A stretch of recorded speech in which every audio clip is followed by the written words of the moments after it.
A cold, wet and blustery start to Anzac Day commemorations around the region.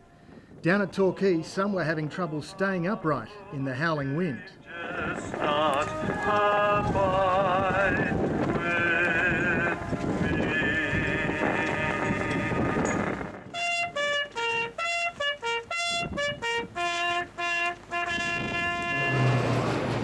The main Anzac Day march through Geelong commenced with a roulette's flyover. Despite the weather, there were plenty of marchers and just as many onlookers lining the streets to say one word to our diggers, and that was thanks.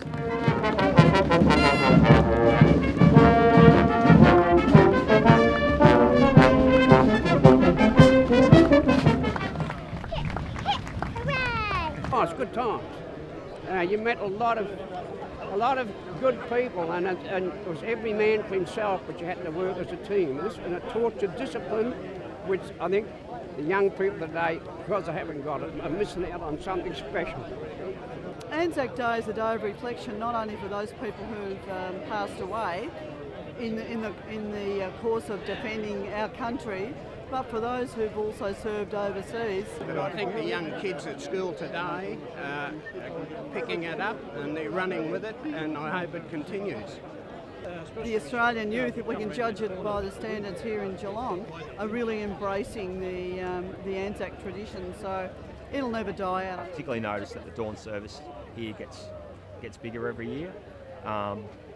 But yeah, look, it's a fantastic turnout. Yeah, we just couldn't ask for any better. So, like I said, the weather's held and it's really great. Yeah. When things get hard, we're not a group of people that turn our toes up and say it is too hard. What we do is lift that spirit that comes from within and drag it out of us, and we go forward. The level of support there in the community, that this is something that's very near and dear to everyone's hearts, and it's not going anywhere. Yeah. Age shall not weary them, nor the years condemn. At the going down of the sun, and in the morning, we will remember them.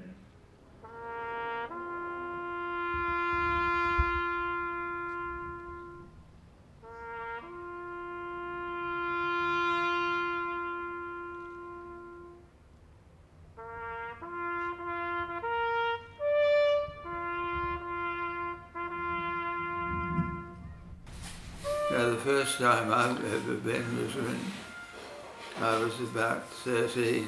Mm-hmm. And my uncle took me to one in Western Australia. I didn't know what it was. It was a military thing. He got a couple of MCs on the Western Front. Oh, really? In the First War. And he put me right on wars. And he said that the whole thing was a waste of time because they eventually go back for another one.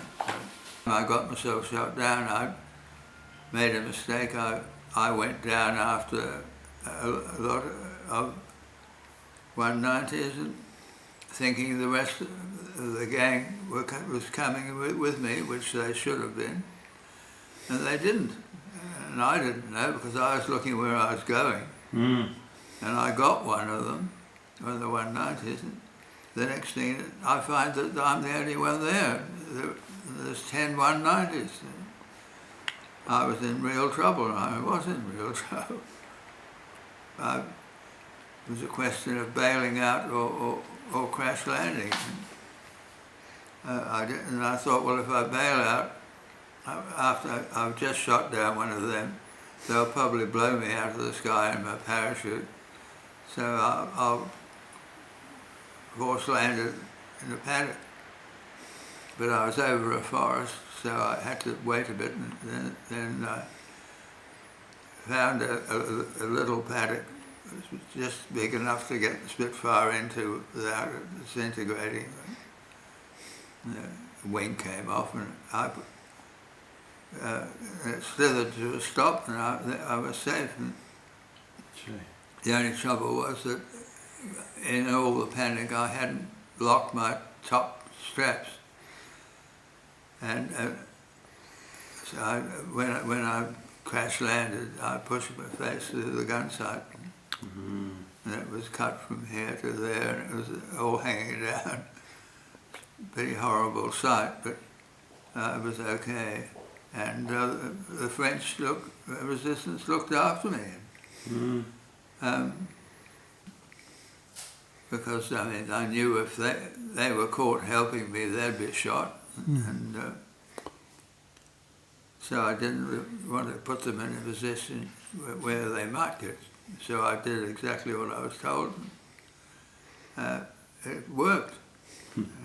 Into Spain and down to Gibraltar and then flown home. And into hospital to get my face fixed up properly.